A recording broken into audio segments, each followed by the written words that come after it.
Muy buenos días, estimada Verónica. Gracias por la invitación.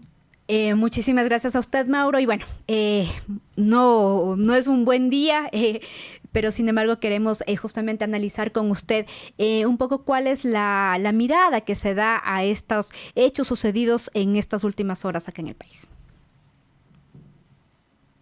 Hechos lamentables, Verónica. Me parece que estamos en absoluta indefensión. Estamos en completo abandono. El Estado se ha visto desbordado en sus capacidades institucionales para garantizar los derechos más básicos que tenemos los ciudadanos y el fundamental, el derecho a la vida, el derecho a la seguridad ciudadana. Nuestras libertades se han visto mermadas. Tal vez esto es algo que mucha gente no dimensione, pero muchos ciudadanos se reprimen incluso de salir al espacio público, de ir a una cafetería, de ir a un parque, de caminar libremente por las calles, por el miedo, por el pánico, por el terror que sentimos frente al auge indiscriminado de la delincuencia y de las tasas de criminalidad. De forma paralela, yo le escuchaba la última parte de su comentario de la información que usted difundía, la gravísima situación, una vez más, por enésima vez, en el sistema carcelario de nuestro país. Más temprano que tarde, el Estado ecuatoriano será condenado ante el sistema interamericano de derechos humanos. Aquí es evidente que existe una responsabilidad por parte del Estado, quien es el encargado de precautelar y garantizar la vida de los PPLs, porque no es que porque han sido sentenciados o porque alguien está preso, ha perdido su derecho a la vida, su derecho a la dignidad humana, y ante estos acontecimientos, seguramente, con justísima razón, los familiares de las víctimas acudirán ante la Corte Interamericana y en algún momento seremos sentenciados y condenados a pagar amplias sumas de dinero por concepto de indemnización. Ahora, hace unos minutos además teníamos una entrevista con Ismael Bernal, el sociólogo desde Esmeraldas, comentaba que esta provincia vive no solamente ahora, en estos últimos días, sino desde el 2018, una situación de total abandono, que justamente el día de ayer se hizo como más visible, si se quiere, y él mencionaba que esta situación hacía como visible, si se quiere, y además posible una instalación de una base militar. Y esto, digamos, hace asidero si se ve que el último viaje dado por Guillermo Lazo fue hacia Estados Unidos, donde firma un acuerdo de cooperación con la embajada norteamericana, las autoridades norteamericanas, donde además se habla digamos, de un entendimiento para la cooperación, el entrenamiento, etcétera. Se podría pensar, y ahora además que se habla nuevamente de la base de Manta, se podría pensar en un tipo de nuevamente de traer una base militar estadounidense acá al Ecuador. Verónica, constitucionalmente eso es imposible, pero no solo porque la Constitución lo prohíba, sino que yo quisiera que nos vayamos más allá, porque a veces la gente puede decir, es que esas normas de la Constitución de Montecristi prodelincuenciales lo único que buscaban era favorecer al narcotráfico y a las bandas del crimen organizado. Ese es un relato muy frecuente que se ha ido instalando en la mente de muchos ciudadanos como resultado también de la amplificación que han propiciado determinados medios de comunicación hegemónicos y determinados analistas o líderes de opinión para tratar de evadir las responsabilidades de quienes verdaderamente la han tenido. ¿Y por qué digo esto? Porque si es que nos comparamos con varios países de la región, básicamente Colombia y México, que han sido dos países que tienen permanentes vínculos con Estados Unidos en el combate contra el narcotráfico y contra el crimen organizado, observaremos que, por ejemplo, Colombia tiene 7 bases militares. Yo le pregunto y hago un llamado a la reflexión a la gente que nos está mirando. Si Colombia tiene 7 bases militares y sigue siendo el mayor productor de cocaína del mundo, ¿sirve para algo la presencia territorial de los norteamericanos en el hermano país? Colombia es el país de América Latina que más recursos económicos recibe de Estados Unidos justamente para el combate al narcotráfico y al crimen organizado. Y sin embargo, reitero, siguen siendo el mayor productor de cocaína del planeta. Los norteamericanos han entregado ingentes apoyos y sumas de dinero también a México. Y sin embargo, sigue existiendo o no Sinaloa, los famosos carteles de Juárez, de Tijuana, en Monterrey, en el norte de México principalmente. ¿Han existido o no relevos generacionales, relevos criminales que han venido a reemplazar al Chapo Guzmán? Han seguido existiendo. Sigue existiendo una cooptación del Estado por parte de las bandas criminales. Y vayámonos más lejos. Afganistán. Estados Unidos estuvo presente 20 años en Afganistán. Y Afganistán sigue siendo el mayor productor de opio del mundo, que dicho sea de paso es una sustancia que sirve para procesada, transformarla en heroína. Y Estados Unidos es uno de los países que más consume heroína. Entonces, aquí hay que desmitificar algunas cuestiones y además hablar con datos. En el año 2009, cuando la base de Manta se fue de nuestro país, la base de Estados Unidos se fue de Manta, teníamos una tasa de criminalidad de algo más de 17 muertes o crímenes violentos por cada 100.000 habitantes. Año 2009, cuando se va a la base norteamericana de Manta. En el año 2017 terminamos con una tasa de criminalidad de 5 muertes o 5 homicidios por cada 100.000 habitantes. Lo que nos demuestra este dato, ineludiblemente, es que la base de Estados Unidos en Manta no propiciaba mayores niveles de seguridad, no propiciaba reducción en la tasa de criminalidad. Eso no es cierto, eso no es verdad, porque si es que la base de Estados Unidos habría servido para algo, los años previos y el año en que se va la base norteamericana de Manta, habríamos tenido una menor tasa de criminalidad, habríamos tenido una reducción en el número de muertes o de crímenes violentos por cada 100.000 habitantes y los datos muestran que eso no fue así y que por el contrario, cierro con esto, fueron las políticas sociales de inclusión en materia de educación, de salud y reducción de pobreza y pobreza extrema, y sobre todo también el fortalecimiento de las capacidades institucionales de la policía, las que permitieron reducir la tasa de criminalidad. Ahora, algo que me llamaba la atención el día de ayer, ya en la noche, uno de los jefes de estas bandas criminales, alias Fito, enviaba un mensaje de paz en las redes sociales. Y ojo con esto, era el jefe de las bandas criminales, es decir, no era el presidente de la República, no eran los candidatos presidenciales, no era las universidades, ni siquiera la Iglesia Católica, era el jefe de las bandas criminales, un acuerdo de paz. Y ahí la pregunta es, ¿qué tan bajo hemos caído que un acuerdo de paz tenga que salir de ahí?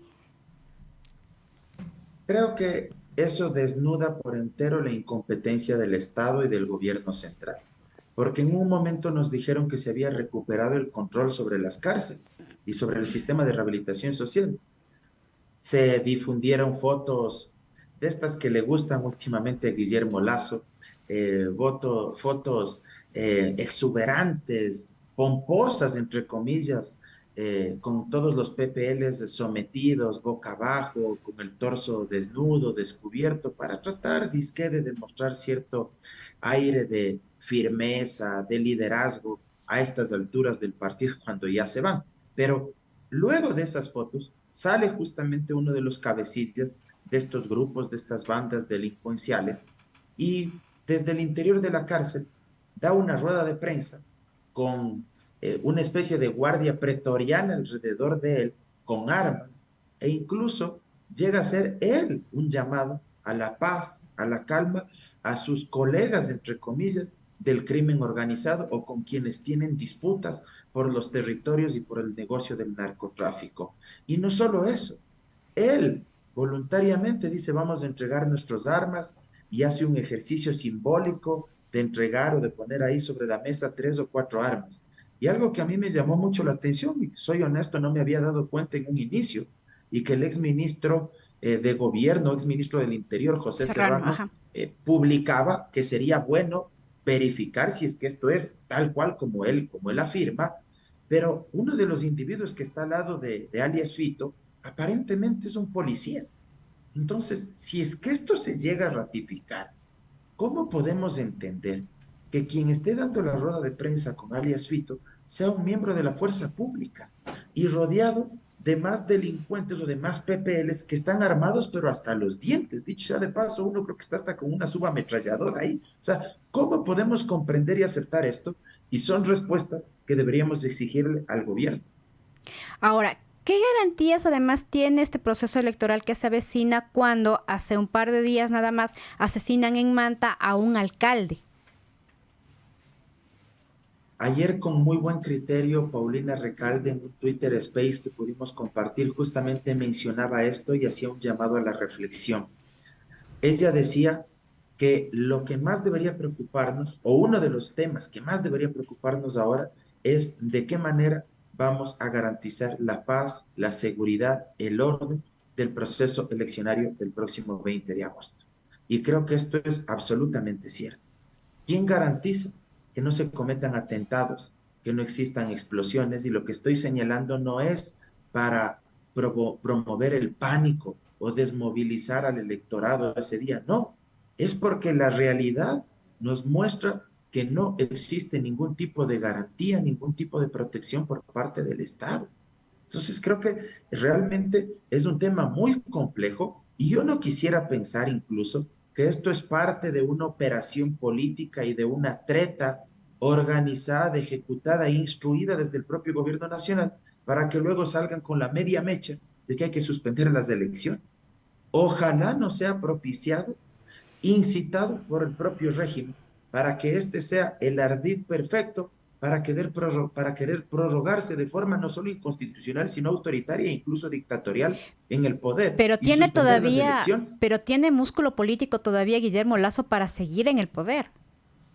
Lamentablemente, Verónica, el miedo moviliza, el miedo eh, seduce a mucha gente, para bien o para mal.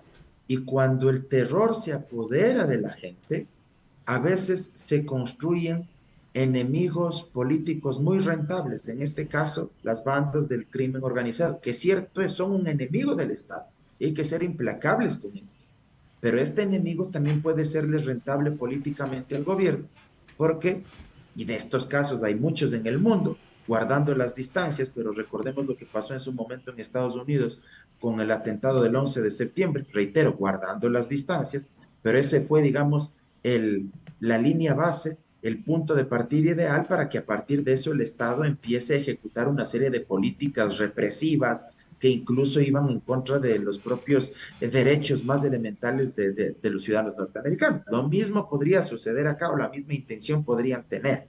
So pretexto de que estamos viviendo un escenario de pánico y que no es bueno para la seguridad de los ciudadanos una transición democrática, entonces podrían por ahí querer inventarse alguna de estas cuestiones. No quisiera ser del todo alarmista, por eso decía, ojalá no se les esté cruzando por la cabeza este tipo de situaciones, pero visto lo que ya hemos observado, creo que uno también tiene que estar bastante prevenido de lo que podrían querer hacer. Ahora, pero el país, digamos, aguanta todavía un gobierno de Guillermo Lasso cuando el día de ayer 2 periodistas más, 5 en total, tienen que salir prácticamente huyendo, un alcalde es asesinado, o sea, todavía da para más el gobierno de Guillermo Lasso. Yo creo que es evidente que es un gobierno caído, sin legitimidad, sin liderazgo, que es lo más importante. Porque usted podría tener un gobierno con muchas equivocaciones, un presidente bien intencionado que tal vez toma malas decisiones y eso le conduce a su fracaso, pero que al final del día por lo menos tenía liderazgo, es decir, transmitía orden, seguridad, buenas intenciones, de hecho. Pero usted en este momento tiene un presidente sin ningún tipo de liderazgo. O sea, no hay gobierno, no hay Estado. O sea, creo que en este punto ya estamos de acuerdo todos en que no hay Estado, no hay gobierno, o sea, no hay presidente. Estamos casi que a nuestra suerte y en total indefensión. Y también se observa un gobierno que uno ya diría, ya no solo se equivoca, sino que uno ya empieza a creer que es hasta intencional, que hay una alianza entre distintos grupos del crimen organizado con varios actores del régimen institucional. Y hay varias cuestiones que a uno les llevan a esta conclusión. ¿Por dónde entran las armas? Por ejemplo, el sistema penitenciario.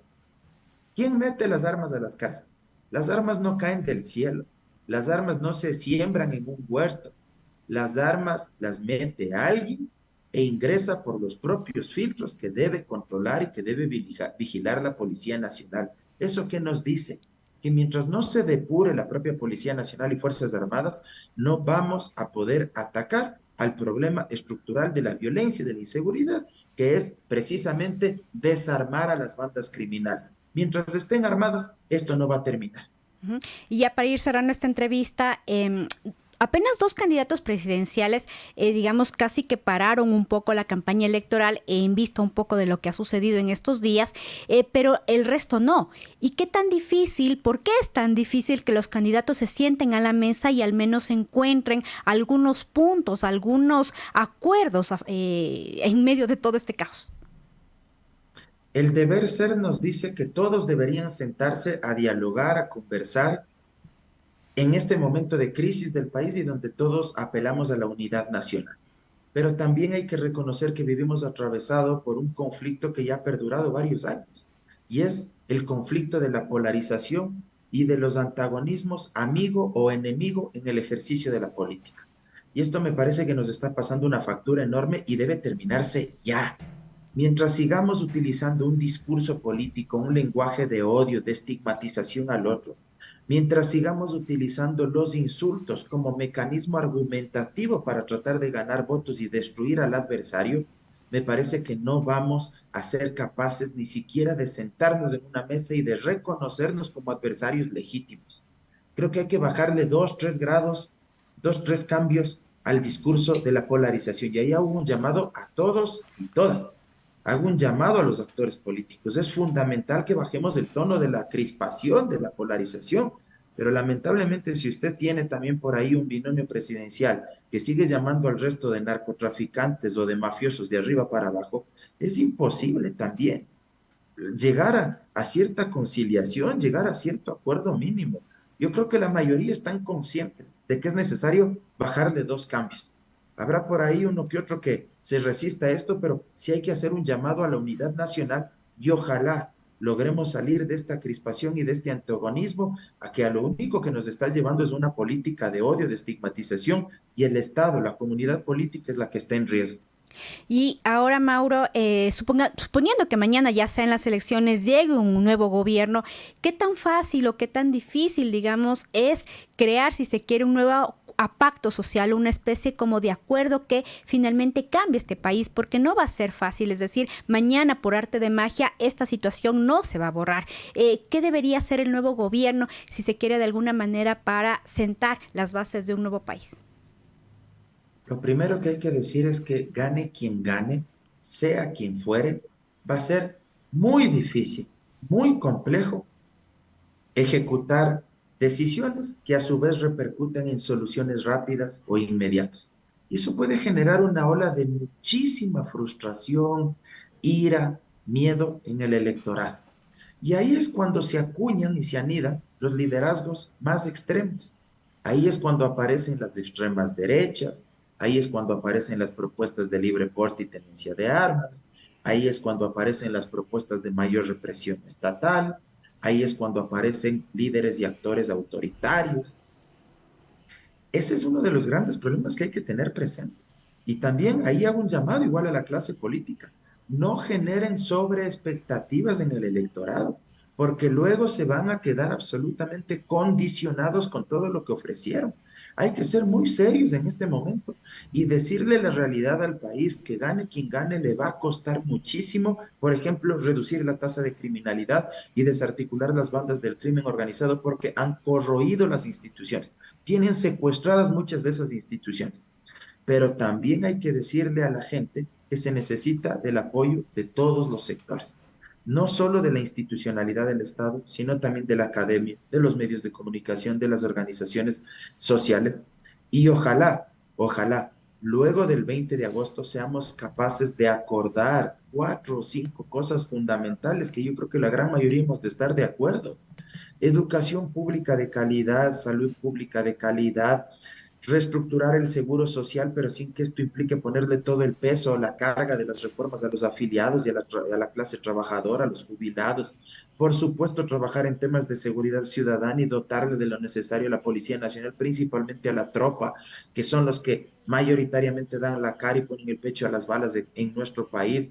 Y el tema de empleo y salario digno, acceso a crédito productivo. En esas 5 cuestiones que seríamos capaces de ponernos de acuerdo, creo que ya sería un punto fundamental de inicio para tratar de encontrar un camino mucho más coherente y bajarle las tensiones a la beligerancia política que vivimos. Mauro, muchísimas gracias por esta entrevista y bueno, hay que seguir analizando varios temas pendientes y le invitaríamos a una nueva oportunidad. Muchísimas gracias. Muchas gracias, Verónica, siempre a las órdenes. Un abrazo.